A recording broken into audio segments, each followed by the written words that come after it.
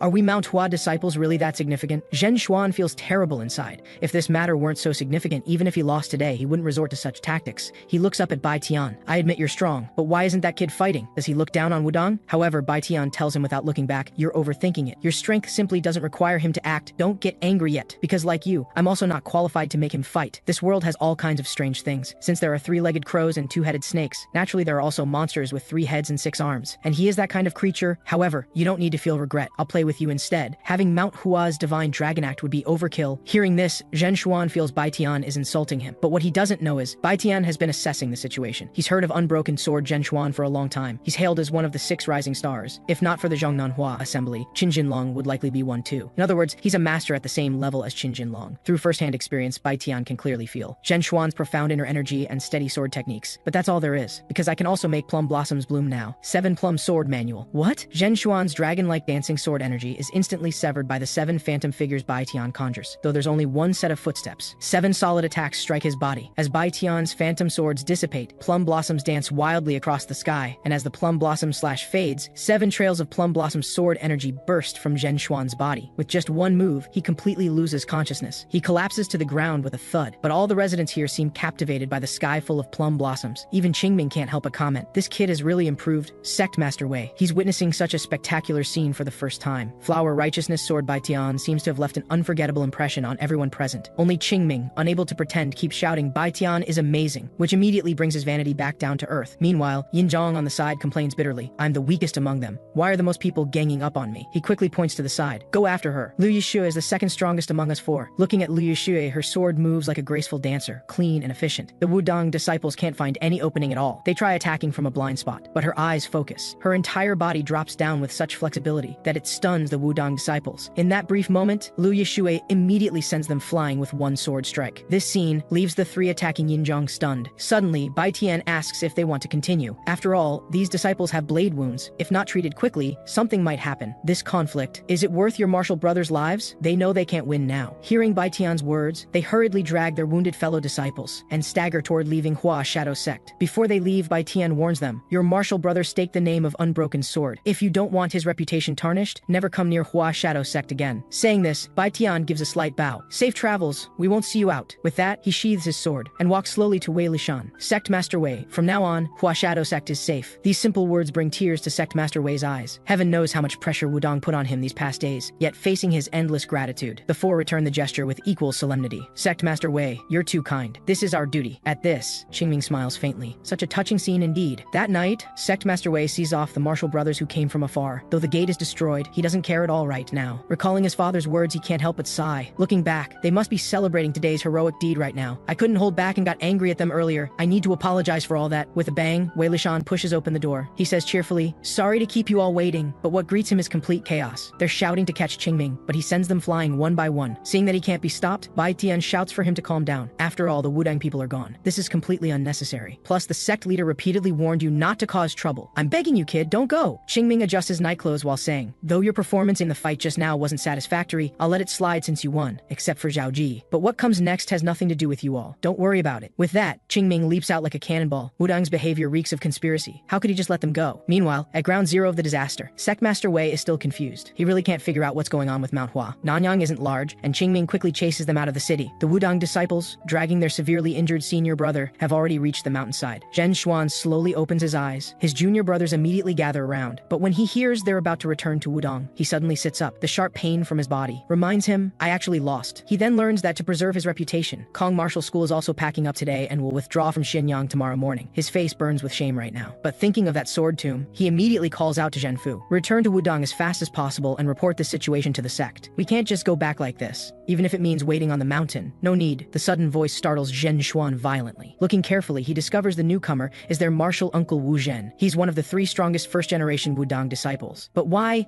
is he one of the three swords of Wudang? Here in Nanyang now, his identity alone would attract attention from many in the martial world. Wu Zhen doesn't pay much attention to such questions, but when he learns of the disciples' encounter at Hua Shadow Sect, his face shows deep displeasure. What Zhen Xuan lost wasn't just his own reputation, because his every action, the ridicule and curses from the world will always fall on Wudang standing behind him. Zhen Xuan understands this, so he accepts his uncle's rebuke completely. But regarding the sword tomb, his heart cannot find peace. However, Wu Zhen indicates they're abandoning Nanyang. The mystery of the sword tomb has already been solved within our sect, so we plan to bypass Nanyang and go straight for the treasure. But the humiliation of losing to Manhwa must be reclaimed in the future. What you need to do now is pull yourselves together. Injured disciples return to Wudong first. The rest will accompany me. Zhen Xuan, calmly assess your own injuries. There's no shame in this. Just as he says this, Wu Zhen suddenly turns around. Zhen Xuan is also startled. He doesn't know what's suddenly wrong with his uncle. He hears Wu Zhen's cold voice slowly emerge. Show yourself immediately. Looking closely, the newcomer is dressed all in black. Wu Zhen can feel this person is no ordinary opponent, so he doesn't speak further. Until the black-clad figure leaps down, he just stares intently at them. Their gazes meet. The newcomer suddenly says he's a passing bandit who wants to ask something. That sword tomb you mentioned, can you tell me what it is? Zhen Xuan is confused. Wait, someone who robs here should be a mountain bandit, right? Qingming realizes. Oh, I see.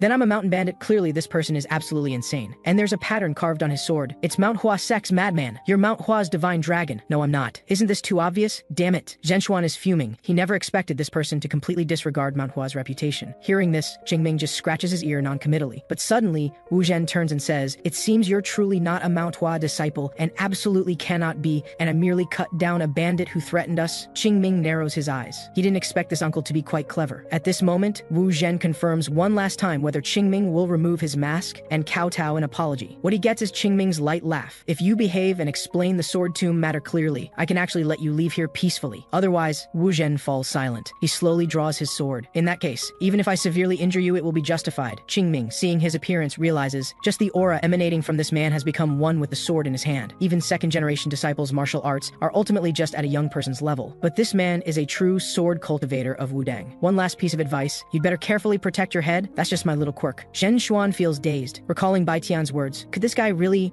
be a three-headed, six-armed monster? But he's supposedly not even 15 yet. How could he match Wu Zhen, who's 30 years older? Looking at Qingming, he says, let's make a bet. If I win, I want to know about the sword tomb. Wu Zhen finds this laughable. A wet behind-the-ears kid. Even if he trained from the womb, he couldn't beat him. But Wudong is the #1 Taoist sect. The losses his nephews suffered in Nanyang today, he might as well take this opportunity to reclaim them. So Wu Zhen says, if you lose, I want you to kowtow and apologize, and admit Manhua is inferior to Wudang. Qingming smiles. He urges him to hurry up once he's decided. This surprises Wu Zhen, angered by his arrogance. Even his eyes take on a colder edge. But the youth doesn't care how much pride he holds. One sword strike, a line of blood suddenly appears on Wu Zhen's face, looking at the massive tree behind him cleanly severed. It seems only at this moment does he finally completely abandon his previous contempt. Qingming, his way of greeting is a bit brutal, but he doesn't want Wu Zhen's lack of seriousness to cost him this rare chance to experience how martial arts have changed over a century. Thank you for holding back. Qingming holds his sword casually. Small matter. can you use your full strength now? However, the next second, Qingming suddenly freezes. Wu Zhen actually escaped his lock-on and suddenly appeared before the youth. But at this development, Qingming looks quite pleased. Wu Zhen's sword finger instantly changes from a thrust to a slash. With a thunderous crash, his basic swordsmanship has clearly reached perfection. Through the dust, Wu Zhen suddenly leaps out. He seemingly doesn't need his vision at all. He's completely locked onto Qingming's position. Moreover, his sword strike, through sheer momentum, forces Qingming to use the mountain to deflect. To avoid having his balance disrupted, Qingming must continuously use the absorption technique to control his form. In their exchange, Wu Zhen gives him no breathing room. But all along, he relies more on Wudong's endless inner energy. No matter how Wu Zhen varies his sword techniques, Qingming doesn't immediately mobilize his inner energy to counter. Moreover, it seems, the youth avoids attacks whenever possible, using his agile movement to actually find an opening to kick at Wu Zhen's face. Though he dodges, this impact still causes him to lose balance. Seeing this scene, Zhen Xuan is shocked. But before he can call out to his uncle, he suddenly freezes. A long river-like sword energy suddenly surges skyward. Qingming is very familiar with this scene. The reason Wudong's first and second generation disciples differ so vastly fundamentally comes down to the difference in inner energy. This clear stream sword, without profound accumulated inner energy, it could never display such momentum. But this type of technique isn't impressive enough. Seeing Qingming split his clear stream sword technique with one strike, Wu Zhen is startled, but his eyes immediately flash. His vast inner energy pours madly into his sword. The sword energy formed by inner power immediately surges out like rivers flowing into the sea.